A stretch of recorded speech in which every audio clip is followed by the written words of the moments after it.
और इस बीच doctor Naresh Trehan CMD Medanta हमारे साथ इस वक्त जुड़ चुके हैं। सर बहुत बहुत स्वागत है आपका। ओमिक्रॉन को लेकर हम बात करने चाह रहे हैं आपसे और 12 प्रमुख सवाल जो हम सामने यहाँ पर रख रहे हैं, उसमें सबसे प्रमुख सवाल तो यही कि ये कितना खतरनाक है, वो सबसे पहले आपसे जानना चाहेंगे। तो अर्पिता, जो इस वायरस के वेरिएंट की जो डेटा आ रहा है सारी दुनिया से, उसके हिसाब से ये बहुत ही मतलब फैलने की कैपेसिटी इसकी जो है वो बहुत ज्यादा है। तो जैसे इसको समझने के लिए एक हम साइंटिफिकली कहते हैं कि हर वायरस का एक R0 फैक्टर होता है। जब पहली वेव आई थी वो अल्फा वेरिएंट से आई थी, जिसका R0 फैक्टर 2.5 था। मतलब अगर जो एक शख्स को होगा तो वो 2 से 3 लोगों को इन्फेक्ट करेगा। जब दूसरी वेव आई थी वो डेल्टा वेव की वजह से आई थी और उसके अंदर उसका R0 फैक्टर था 6.5, मतलब पहली वेव से 3 गुना ज्यादा था। अब जो ये इस वेरिएंट के जो अनुमान लगाया जा रहा है ये 12 से 18 में है, मतलब ये 3 टाइम जो डेल्टा था उससे भी 3 टाइम ज्यादा तेजी से फैलता है। तो इसका मतलब कि अगर जो एक शख्स को होगा तो जितने भी लोग उनके आसपास होंगे उनको इन्फेक्शन होने का बहुत ज्यादा खतरा है। डॉक्टर साहब, ये जो नया वेरिएंट है ये जान अगर देखें तो जान पर कितना खतरा इस नए वेरिएंट से आप देखते हैं? तो इसमें 2 पहलू बिल्कुल स्पष्ट है।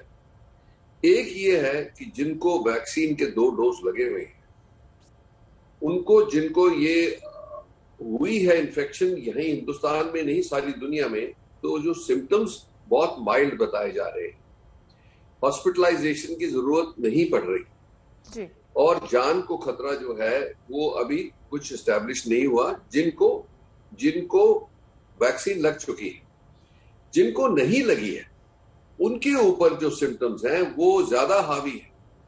वो उनके नंबर जो हैं वो बढ़ते जाएंगे तो उसका खतरा बढ़ता जाएगा और जान का भी खतरा बढ़ता जाएगा जी।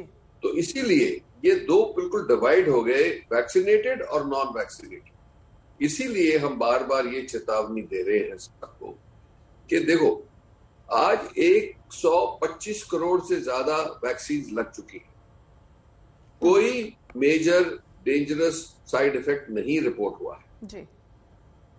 तो अब जिन लोगों को पहले कुछ शंका थी, कुछ हिचकिचाहट थी, उनकी वो शंका दूर हो जानी चाहिए आज के दिन के। उनको प्रोटेक्शन अपने लिए भी चाहिए जी। और उनको प्रोटेक्शन अपनी फैमिली और अपने सोसाइटी के लिए भी चाहिए। तो इसीलिए एक तो पहला काम है, इसको समझते हुए जल्द से जल्द वैक्सीन लगवाएं जी। जो जिसका भी जैसे ही नंबर आए वैसे लगवाते जाओ। सेकंड डोज भी जिनका नहीं लगा उनको सेकंड डोज के लिए जाना है। तो ये दोनों बातें बहुत महत्वपूर्ण है जी।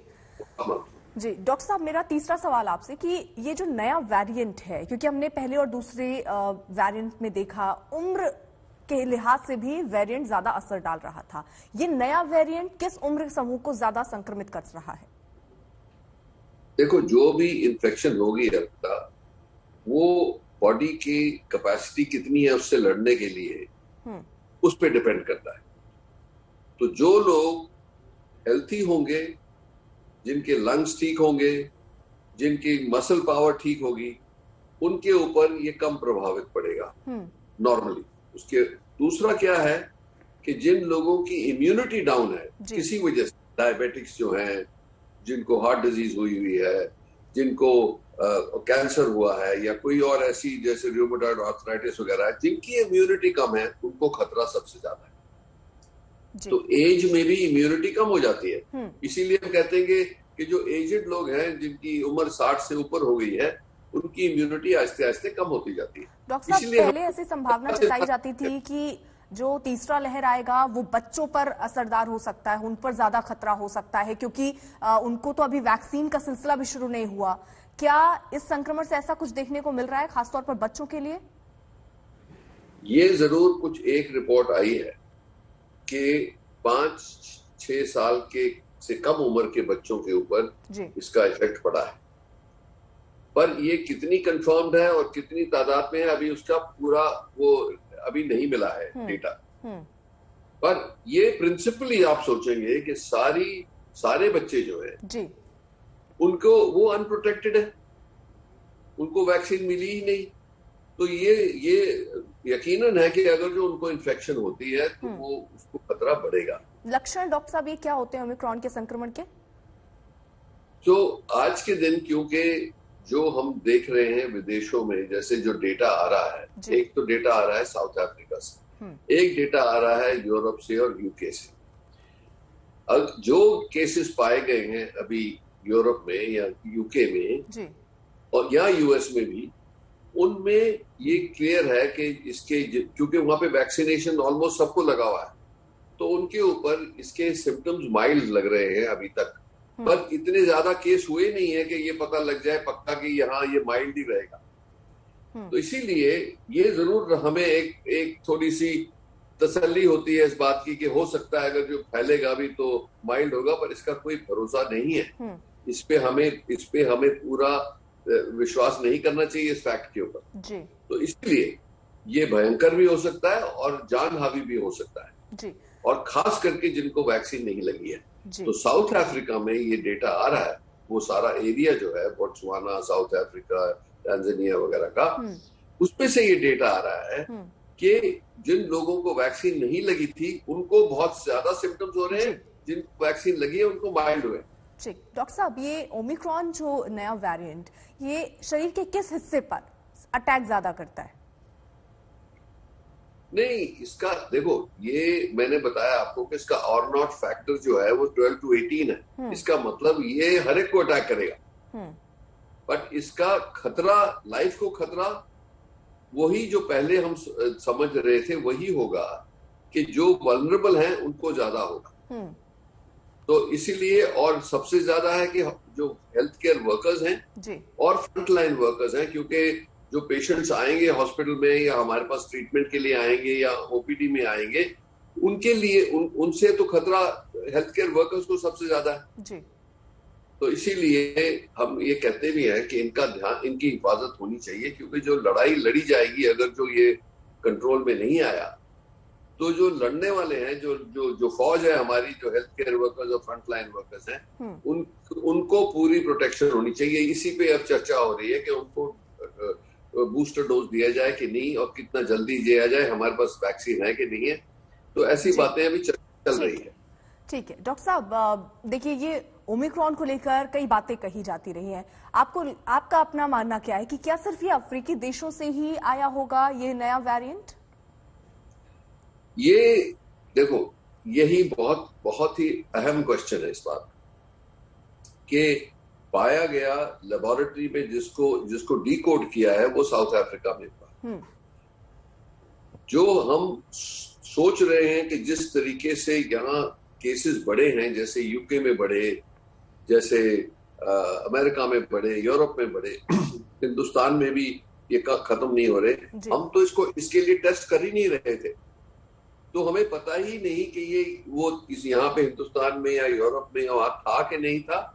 अनुमान ये लगाया जाता है कि हो सकता है कि सितंबर अक्टूबर से ही ये चलता आ रहा है, पर हमें पता नहीं था। अब इसका कोई सबूत नहीं है, ये स्पेकुलेशन है, पर ये जरूर है कि जो साउथ अफ्रीकन ने कहा कि भैया हमने तो क्या कसूर किया, हमने तो सिर्फ आपको बताया कि इसको टेस्ट करो, क्योंकि हमने ये वेरिएंट पाए, हमारे पास बहुत एडवांस टेक्नोलॉजी है, क्योंकि हमारे यहाँ टीबी और HIV बहुत होता है, तो इसीलिए। अब वो उनका प्रोटेस्ट ये है कि हमने बताया आप दुनिया को, और दुनिया ने हमारे को बैन कर दिया, यहाँ से ट्रैवल ही बंद कर दी। ये सही बात करी दुनिया ने, क्योंकि जहां भी शक है ऐसी के वहां पे केसेस फैले हैं, हमें जरूर बंद करना चाहिए। उनका भी कहना ठीक है, हमारी इकोनॉमी खत्म हो गई। तो इसीलिए ये चलती रहेगी डिबेट जब तक डेटा नहीं आएगा। डेटा है कि जब हमें और 1 महीने में जो डेटा कलेक्ट हो रहा है वर्ल्ड में, रियल टाइम हो रहा है, ये भी बात है, रोज एनालिसिस हो रहा है, तो नए फैक्ट्स आते जाएंगे। पर अगर जो हम सूत्रा मॉडल को देखते हैं, जिससे ये हमने ये पहली जो हमारी 2 वेव्स आई थी, उसके अंदर जिसको अप्लाई किया गया था और काफी प्रेडिक्टेबिलिटी है, उसके हिसाब से ये जो है वायरस फैलेगा। इसकी पीक जो है वो समटाइम जनवरी के फर्स्ट 2 वीक्स में आएगी, और होपफुली बाय फरवरी ये वेव निकल जाएगी। कितनी हाई जाएगी ये हमारे पे डिपेंड। एक और सवाल है, जिस तरीके से आपने फ्लाइट का जिक्र किया, क्योंकि डेल्टा वेरिएंट के टाइम पे हमने देखा कि वो जो संक्रमण था उससे ओमिक्रॉन का संक्रमण बहुत ज्यादा बढ़ेगा। उस समय हमने कितनी दिक्कतें देखी थी, अस्पतालों में बेड की कमी, ऑक्सीजन की कमी। लेकिन आपको क्या लगता है ओमिक्रॉन को देखते हुए, जैसे डेल्टा के प्रति अगर हमने थोड़ी सी लापरवाही की तो खतरा हमने देखा, ओमिक्रॉन को देखते हुए भी क्या हमें थोड़ी भी लापरवाही नहीं करनी चाहिए? खासतौर पर फ्लाइट जो उन देशों से आ रहे हैं जहां पर संक्रमण ज्यादा, उनको बंद कर देना चाहिए? बिल्कुल। आप ये देखो कि कितनी बार एक सबक सीखा जाए। पहली बार जब पहली वेव आई थी तो हमने सोचा, जब वो वेव कम हुई और ये वायरस ऐसे ही चलता है, पीक करता है फिर डिसअपियर हो जाता है, तो पहली और दूसरी वेव के बीच में 32 हफ्तों का फासला था। उसमें हम लोगों को भी ऐसा लगा, और कई लोगों ने तो ऐलान भी कर दिया कि हम वायरस से जीत गए, खत्म हो गया वायरस। ये सच नहीं है। जब वो आया वापस इतने भयंकर तरीके से आया कि उसकी वेव 4 गुना ज्यादा थी पहली वेव से। तो इसीलिए हमें ये पूरा तरीके से इस पे सतर्क रहना है इमीडिएटली कि भैया ये इसका जब तक ये डेंजर टल नहीं जाता, और हो सकता है कि 4-6 हफ्ते 2 महीने में ये इसकी एक खत्म ही हो जाए। डॉक्टर साहब, यानी जो हमने 2 साल ऐसा किया है तो अब तो हमें 2 महीने और करना चाहिए ही। यानी डॉक्टर साहब, हम ये कह सकते हैं कि ओमिक्रॉन के खतरे को तीसरी लहर माना जाए, या अभी और इंतजार करना चाहिए? अभी तो इंतजार करना पड़ेगा, इसलिए कि अभी शुरुआत है और लोग, हमारी गवर्नमेंट ने जो मेजर्स लिए हैं वो काफी अच्छे हैं, बहुत अच्छे हैं। कि भाई इमीडिएटली उनको क्वारंटीन किया जाए, इमीडिएटली उनके जो स्वैब्स हैं वो सीक्वेंसिंग के लिए भेजे जाएं, इमीडिएटली उनके जो कॉन्टैक्ट्स हैं उनको ट्रेस किया जाए और ट्रीटमेंट करी जाए। सो ये तीनों चीजें जिसको हम कहते हैं टेस्ट, ट्रेस एंड ट्रीट, वो अब से लागू कर दिया गवर्नमेंट ने। बड़ी जल्दी रिस्पॉन्स हुआ है और दुनिया में भी इसका काफी रिस्पॉन्स हुआ है। तो हो सकता है कि ये लहर को बचाया जा सके, कि फ्लैट कर दिया जाए। और ये डिपेंड करेगा कितने अब जाके अपनी वैक्सीन लगवा रहे हैं, क्योंकि जो बचे हुए हैं वही तकलीफ देंगे बाद में। डॉक्टर साहब, एक और बहुत महत्वपूर्ण सवाल है कि ओमिक्रॉन और पहले के जो वेरिएंट थे उसमें आप कितना फर्क देखते हैं, और उस फर्क के लिहाज से क्या अंतर पाते हैं पहले जो वेरिएंट थे उसमें और ओमिक्रॉन में? देखो, आप ये समझो कि बायोलॉजिकली वायरस की साइज शेप वही है। उसकी जो स्पाइक प्रोटीन होती है जिसके माध्यम से वो बॉडी के सेल्स से कनेक्ट करता है, जिसको हम डॉकिंग कहते हैं, उसके अंदर जो ये वैक्सीन थी और जिनको पहले इन्फेक्शन हुआ है, उनकी इम्यूनिटी वो डॉकिंग को ब्लॉक करती है। कि वो अगर जो वायरस ह्यूमन सेल से डॉक नहीं कर सकेगा तो वो उसको न्यूट्रिशन नहीं मिलेगी और मल्टीप्लाई नहीं कर सकेगा। तो जितनी भी हमने ट्रीटमेंट्स करी हैं, चाहे आप एंटीवायरल्स ले लो, चाहे आप मोनोक्लोनल एंटीबॉडीज ले लो, जो भी आप लेंगे वो उसका पहला मकसद ये है कि वो वायरस को मल्टीप्लाई करने से रोकना है। और जो भी तरीके हम अपना रहे हैं उसमें अपना रहे हैं। तो इसीलिए अगर जो हम इस वायरस को रोक सकते हैं, क्योंकि वो स्पाइक तो वैसी की वैसी है, और जो आप देख रहे हैं फाइजर और जो नई मेडिसिन बनाई है, जो ओरल चल रही है, वो भी एंटीवायरल है।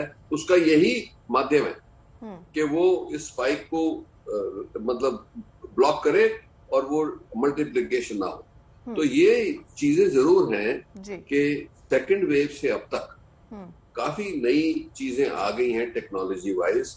जैसे ये जो कहते हैं एंटीबॉडी कॉकटेल जिसको कहते हैं हम, जिसमें आर्टिफिशियल एंटीबॉडीज बनाई गई हैं वायरस से लड़ने के लिए, उसको अपडेट भी किया जा रहा है कि हो सकता है ओमिक्रॉन शायद ना काबू में आए, तो उसके लिए भी अपडेटिंग हो रही है। और जो ओरल पिल्स बनी है, इसका भी बहुत फायदा हो सकता है, क्योंकि अभी रिलीज नहीं हुई मतलब फॉर पब्लिक अभी, पर जो उसके इनिशियल रिजल्ट्स हैं वो काफी सक्सेसफुल है और जनता को काफी, उनको वैक्सीन भी लग गई है। ठीक है डॉक्टर साहब, देखिए क्योंकि नया साल आने को है, नए साल में लोग नया साल सेलिब्रेट करते हैं, क्रिसमस हो जाता है, उसके अलावा बाजारों में जो हम भीड़ देख रहे हैं, क्या हम ये कह सकते हैं कि नए साल में ओमिक्रॉन नई मुसीबत बन जाएगा? बन सकता है। यही तो मैं कह रहा हूं कि देखो, ये तो हमने पहले ही सीख लिया था जो जैसे जब लॉकडाउन हुआ था तो क्या हुआ था, लोगों ने घर पे रहे, वायरस नीचे आ गया। अब लॉकडाउन की जरूरत इसलिए नहीं है कि ये जो है प्रेवलेंट जहां भी है, एक तो माइल्डर आ रहा है, पर दूसरी बात ये है कि हम अगर जो मास्किंग को कंटिन्यू करेंगे तो ये पर्सनल लॉकडाउन करेंगे, लॉकडाउन की नेशनल लॉकडाउन की जरूरत नहीं है, क्योंकि उससे बहुत ज्यादा और कॉन्सिक्वेंसेस होते हैं जो बहुत हावी पड़ते हैं लोगों के ऊपर। तो इसीलिए हम ये चाहते हैं एज ए मेडिकल कम्युनिटी कि लोग इस बात को पूरी स्पष्ट तरीके से समझें कि ये जो हमें विंडो मिली थी जब लोगों ने मास्क पहनने बंद कर दिया है, बड़ी बड़ी पार्टीज हो रही हैं, बड़ी बड़ी शादियां हो रही हैं, इसका टाइम अब खत्म हुआ। हमें वापस मास्किंग, वापस ये क्राउडेड प्लेस में नहीं जाना है, सब चीजों को डाउनसाइज करना है जैसे पहले किया था, और रिस्ट्रिक्शन करनी है, बंद नहीं करने। तो इसीलिए अगर जो हम ऐसा करेंगे, जैसे अब मेरा खुद का विचार है, बाकी लोगों का पता नहीं, कि जैसे नाइट क्लब्स की खोलने की कोई जरूरत नहीं है, अभी बंद कर सकते हैं फिर से, क्योंकि ये वेरिएंट अगर एक नाइट क्लब में घुस गया तो सारों को हो जाएगा, और वो सारों को होगा तो सारों और को होगा। वैसी चीजों पे हमें बहुत कड़ी रिस्ट्रिक्शन लगानी पड़ेगी। डॉक्टर साहब, एक आखिरी सवाल, ओमिक्रॉन से संक्रमित जो लोग हैं उनकी ट्रेसिंग आसान है या थोड़ी मुश्किल देख रहे हैं आप? देखो, ये जो सीक्वेंसिंग, जीनोम सीक्वेंसिंग की जरूरत पड़ती है टू एक्यूरेटली डायग्नोज कि ये ओमिक्रॉन है कि नहीं, उसमें आज के दिन से 7 दिन लग जाते हैं उसके पूरी टेस्टिंग करने में, और बहुत कम लैब्स हैं जिनमें ये एबिलिटी है to do the genome sequencing.